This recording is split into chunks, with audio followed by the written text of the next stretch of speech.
Hello everyone, দিশা YouTube চ্যানেলে সবাইকে স্বাগত। আমি পরিমল। আমরা আগের ভিডিওতে আলোচনা করেছি হুমায়ুনকে নিয়ে।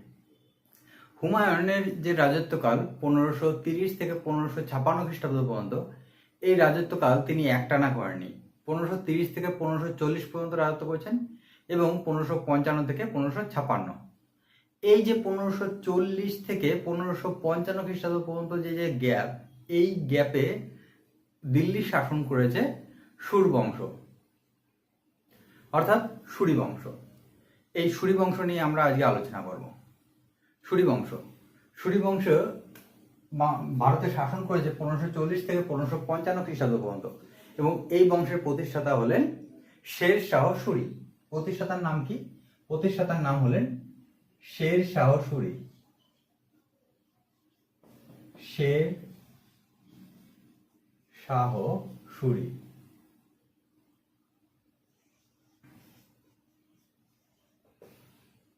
শের শাহ সুরি এই সুর বংশের প্রতিষ্ঠাতা ছিলেন এবং তিনি 1540 থেকে 1545 খ্রিস্টাব্দ পর্যন্ত ভারত শাসন করেছে। অর্থাৎ তিনি মাত্র 5 বছর রাজ্য শাসন করেছেন। তিনি 5 বছরের মধ্যেই অনেক কিছু করেছিলেন।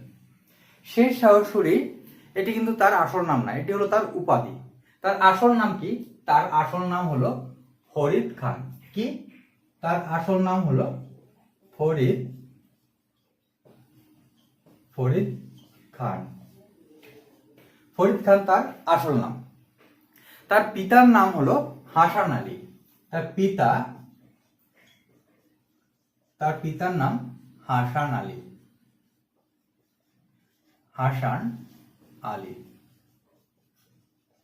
তার পিতা হাসান আলী বহলুল লোদীর আন্ডারে কাজ করত।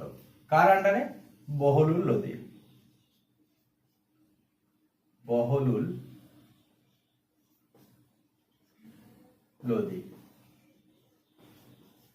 বহলুল লোদীর আন্ডারে কাজ করত। এই শের শাহ সুরি অর্থাৎ ফরিদ খানের পিতা হাসান আলী ছিলেন বিহারের একজন জমিদার এবং তিনি বহলুল লোদীর আন্ডারে কাজ করতেন।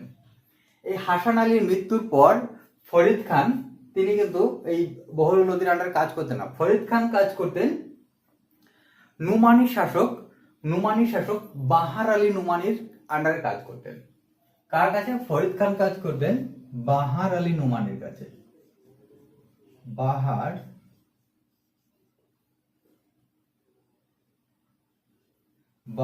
আলী নুমানি।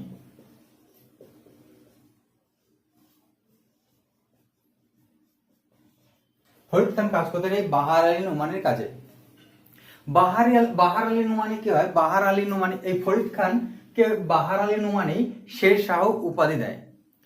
শের শাহ উপাধি ফরিদ খানকে কেন দেয়? কারণ হলো এই বাহার আলী নুমানি একদিন শিকার করতে যায়। শিকার করতে গিয়ে সবসময় যে শিকারী সবসময় শিকার করবে এমন না, কখনো কখনো শিকারী নিজেই শিকার হয়ে যায়। এই বাহার আলী নুমানির সাথে ঘটতে যাচ্ছিল সেই রকমই একটা ঘটনা। বাহার আলী নুমানি যখন শিকার করতে যায়, সাথে ছিল ফরিদ খান। একটি বাঘ পিছন থেকে এসে হঠাৎ বাহার আলী নুমানিকে আক্রমণ করে এবং সেই বাঘটিকে মেরে বাঘের হাত থেকে এই বাহার আলী নুমানিকে প্রাণে বাঁচায় ফরিদ খান। ফরিদ খানের এই বাহাদুরিতে খুশি হয়ে, শক্তি এবং বাহাদুরিতে খুশি হয়ে, অর্থাৎ বীরত্ব বাহাদুরিতে খুশি হয়ে বাহার আলী নুমানি ফরিদ খানকে নাম দেয় শের শাহ। এরপর থেকেই ফরিদ খান শের শাহ সুরি নামে প্রসিদ্ধ হয় বা পরিচিতি লাভ করে। ভারতে প্রথম আফগান শাসক হলো লোদী বংশ এবং দ্বিতীয় আফগান শাসক হলো এই সুরি বংশ। এই যে সুরি বংশের প্রতিষ্ঠাতা হলেন শের শাহ সুরি। আমরা এই সুরি বংশ সম্বন্ধে এইসব তথ্য আমরা কোথা থেকে পাই? আমরা সুরি বংশ সম্বন্ধে তথ্য পাই কোথা থেকে? আব্বাস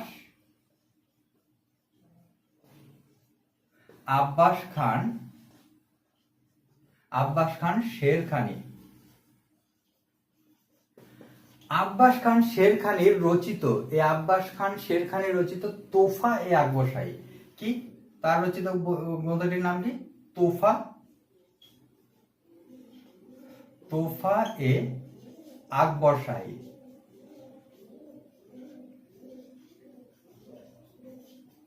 এই আব্বাস খান শেরখানি রচিত তোফা এ আকবর শাহী এই বইটি থেকে আমরা এই সুরি বংশ সম্বন্ধে আমরা বিভিন্ন রকমের তথ্য আমরা জানতে পারি। 1538 খ্রিস্টাব্দে হুমায়ুন বাংলা জয় করে এবং বাংলা জয় করে ফেরার পথে 1539 খ্রিস্টাব্দে চৌসা নামক স্থানে শের শাহ সুরি হুমায়ুনের সৈন্যবাহিনীর উপর আক্রমণ করে এবং হুমায়ুনকে পরাজিত করে। এর পরের বছর 1540 খ্রিস্টাব্দে শের শাহ সুরি কনৌজ বা বিল্লগ্রামের যুদ্ধে হুমায়ুনকে পুনরায় চূড়ান্তভাবে পরাজিত করে। বিল্লগ্রামের যুদ্ধে হুমায়ুনকে চূড়ান্তভাবে পরাজিত করার পর শের শাহ সুরি নিজেকে দিল্লির বাদশাহ হিসেবে ঘোষণা করে। দিল্লির বাদশাহ হওয়ার পর শের শাহ সুরি একটি উপাধি ধারণ করে। উপাধিটির নাম কি? হযরত এ। উপাধির নাম কি? হযরত এ আলা। হযরত এ আলা উপাধি ধারণ করে 1540 খ্রিস্টাব্দে শের শাহ সুরি দিল্লির সিংহাসনে বসার পর। 1541 খ্রিস্টাব্দে গখর জাতির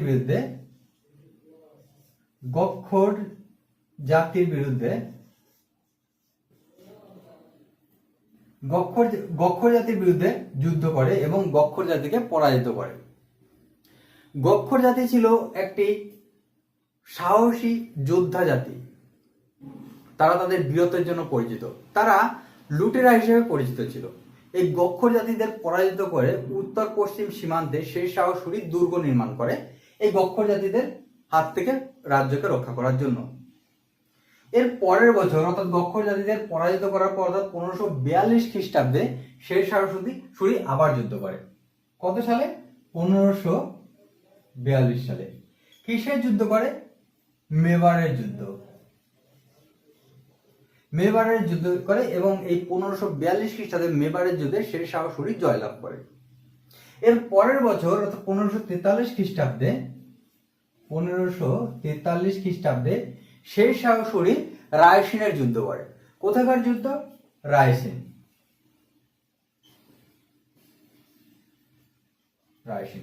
রায়সিনের যুদ্ধে শের শাহ সুরি জয়লাভ করে এবং ধোঁকা দিয়ে পুনর্মলকে পরাজিত করে। কাকে পরাজিত করে? পুনর্মলকে হত্যা করে। কাকে হত্যা করে?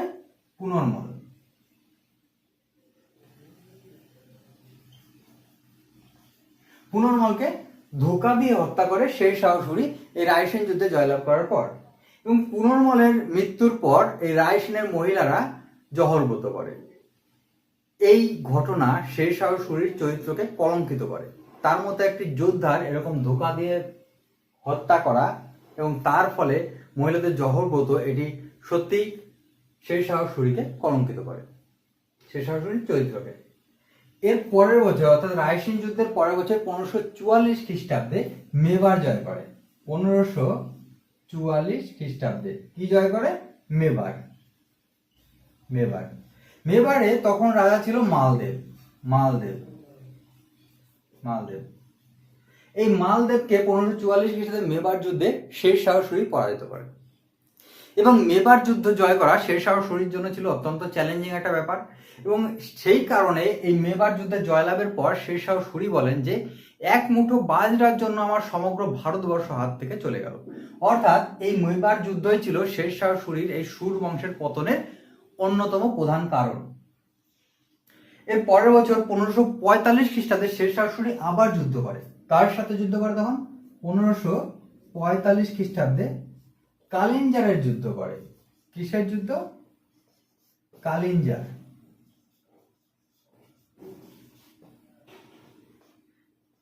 কালিঞ্জারের যুদ্ধ করে শের শাহ সুরি 1545 খ্রিস্টাব্দে। এই যুদ্ধ করেছিল একজন নর্তকীর কারণে। যুদ্ধটা হয়েছিল একজন নর্তকীর কারণে শের শাহ সুরি 1545 খ্রিস্টাব্দে কালিঞ্জারের যুদ্ধ করে। এই যুদ্ধের সময় শের শাহ সুরির সৈন্যদের দ্বারা আঘাত করা কামানের গোলা এই কালিঞ্জারের দুর্গে আঘাত পেয়ে সেটি পুনরায় ছিটকে চলে আসে এবং এসে শের শাহ সুরির কাছে এসে পড়ে এবং সেই গোলা বিস্ফোরণ হয়ে শের শাহ সুরির মৃত্যু হয়। অর্থাৎ শের শাহ সুরির নিজের গোলার বিস্ফোরণেই শের শাহ সুরির মৃত্যু হয়। শের শাহ সুরির এই 1545 খ্রিস্টাব্দে কালিঞ্জরের যুদ্ধে মৃত্যুর পর তাকে কবর দেওয়া হয় কোথায়? বিহারের সাসারামে। কোথায়? বিহারের সাসারাম।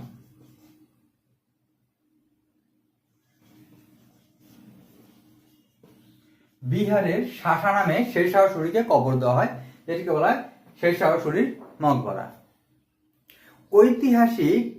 ঐতিহাসিকবিদ আলেকজান্ডার কানিংহাম তিনি বলেন যে বিহারের এই সাসারামে শের শাহ সুরির মকবরা তাজমহল অপেক্ষা সুন্দর। যদিও সৌন্দর্য প্রত্যেক ব্যক্তি ভেদে ভিন্ন ভিন্ন হতে পারে, তাই এটি আলেকজান্ডার কানিংহামের মতামত, আমাদের মতামত ভিন্ন হতে পারে। শের শাহ সুরির এইভাবে পতন হয় এবং শের শাহ সুরির মৃত্যুর পর সুর বংশের রাজা হয় শের শাহ সুরির যোগ্য পুত্র ইসলাম শাহ। কে? ইসলাম শাহ।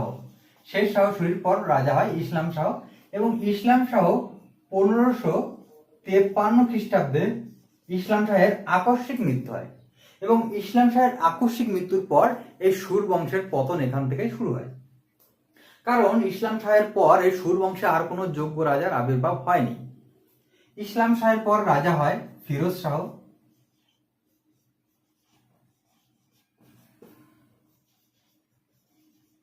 ফিরোজ শাহের পর রাজা কে হয়? ফিরোজ শাহের পর রাজা হয় মোহাম্মদ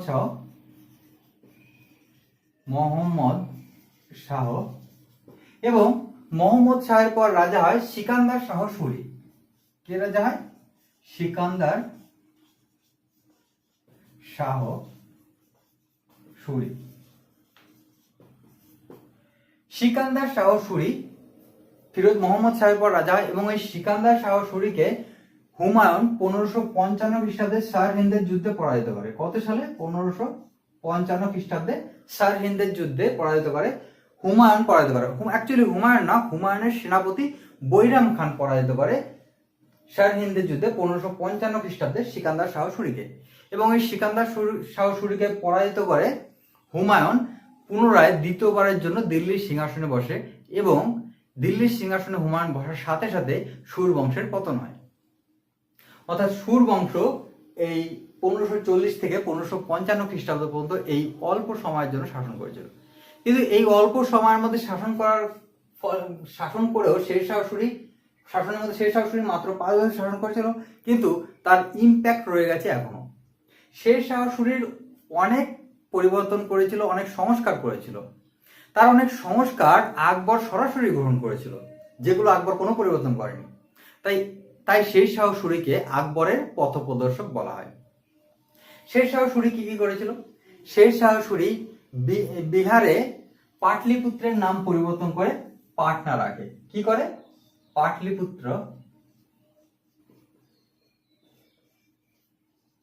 পাটলিপুত্রের নাম কি করে? পাটনা রাখে।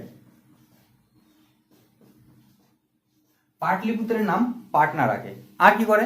শের শাহ সুরি জিটি রোড অর্থাৎ গ্র্যান্ড ট্রাঙ্ক রোড নির্মাণ করেন। জিটি রোড অর্থাৎ গ্র্যান্ড ট্রাঙ্ক রোড নির্মাণ করেন। শের শাহ সুরি সময়ে কৃষকদের বলা হতো রায়ত। তিনি কৃষকদের সাথে ট্যাক্স কালেক্টের জন্য সরাসরি সম্পর্ক যোগাযোগ স্থাপনের জন্য রায়তওয়ারি ব্যবস্থা চালু করেন। কি চালু করেন? রায়তওয়ারি ব্যবস্থা চালু করেন শের শাহ সুরি। শের শাহ সুরির সময় প্রচলিত স্বর্ণ মুদ্রাকে বলা হতো আশারফি। কি বলা হতো? আশারফি। আশারফি বলা হতো স্বর্ণ মুদ্রাকে। এই আশারফি অথবা মোহরা, বলা হতো স্বর্ণ মুদ্রাকে। তার সময় রূপার মুদ্রাও প্রচলিত ছিল এবং এই রূপার মুদ্রাকে বলা হতো রুপিয়া। কি বলা হতো? রুপিয়া। এবং সোনা এবং রূপোর পাশাপাশি তার সময় তামার মুদ্রাও প্রচলিত ছিল, যে তামার মুদ্রাকে বলা হতো দাম বলা হতো তামার মুদ্রাকে। এই রুপিয়া এবং দামের অনুপাত হলো 1:64। কি অনুপাত? 1:64। অর্থাৎ 1 রুপিয়ার সমান 64 দাম। অর্থাৎ কেউ 1 রুপিয়া দিলে তাকে তার বিনিময়ে সে 64 দাম পেত। অর্থাৎ শেষ হওয়ার শুরুর সময় সোনার মুদ্রা, রূপার মুদ্রা এবং তামার মুদ্রা প্রচলিত ছিল। তার সময় ট্যাক্সের জন্য জাপ্তি ব্যবস্থা চালু করে, অর্থাৎ জমি পরিমাপ করে এবং জমি পরিমাপ অনুযায়ী ট্যাক্স নেওয়া হতো, একে বলা হতো জাপ্তি প্রথা। শের শাহ সুরি পাট্টা ও কবুলিয়ত চালু করে। পাট্টা কি? পাট্টা হলো জমির বিবরণ, কতটা পরিমাণ জমি আছে এবং সেই জমি থেকে কতটা পরিমাণ ট্যাক্স দেওয়া হবে এবং ট্যাক্স নেওয়া হবে এবং সেই ট্যাক্স কোন তারিখে বা কোন সময়ের মধ্যে দেওয়া হবে, এগুলি লেখা হতো পাট্টায়। কোথায় লেখা থাকতো? পাট্টা। আর কবুলিয়ত কি? কবুলিয়ত হলো এই পাট্টায় যেগুলো লেখা থাকতো, কত পরিমাণ ট্যাক্স, কোন সময় ট্যাক্স দিতে হবে, এইগুলোর জন্য কবুলিয়ত নামে একটি পেপারে সই করা হতো, যে স্বাক্ষরের মাধ্যমে রায়ত অর্থাৎ কৃষক সহমতি জানাতো যে পাট্টায় যা লেখা আছে অর্থাৎ যত পরিমাণ ট্যাক্স যে সময় দিতে হবে সেগুলো সম্বন্ধে সম্মতি জানানোর জন্য এই কবুলিয়ত প্রযোজ্য ছিল। তাই শের শাহ সুরি এই পাট্টা ও কবুলিয়ত ব্যবস্থা চালু করে। শের শাহ সুরির সময় নিরাপত্তা ছিল অত্যন্ত সুন্দর। একটি গল্প প্রচলিত আছে যে শের শাহ সুরির সময় যদি কোনো মহিলা মধ্যরাতেও যদি কোনো গয়না নিয়ে এক স্থান থেকে অন্য স্থানে যাতায়াত করতো, তবুও তার গয়নায় কেউ হাত দিত না, অর্থাৎ তার গয়না কেউ চুরি বা ছিনতাই করতো না। এই গল্পের মাধ্যমে এটাই বোঝানো হয় যে শের শাহ সুরির সময় নিরাপত্তা ব্যবস্থা ছিল অত্যন্ত সুন্দর এবং সুদক্ষ, সিকিউরিটি ব্যবস্থা অত্যন্ত স্ট্রং ছিল শের শাহ সুরির রাজত্বকালে। শের শাহ সুরির সুর বংশের পতনের পর আবার মোগল যুগ হয় এবং হুমায়ুন পুনরায় 1555 খ্রিস্টাব্দে দিল্লি দখল করে এবং হুমায়ুন আমরা আগের ভিডিওতে আলোচনা করেছি এবং এর পরের ভিডিওতে আমরা আলোচনা করব আকবরকে নিয়ে। আমাদের আজকের ভিডিওটা কেমন লাগলো কমেন্ট করে জানাও। যদি ভালো লাগে ভিডিওটিকে লাইক, কমেন্ট এবং শেয়ার করো এবং চ্যানেলটিকে সাবস্ক্রাইব করো। Thank you.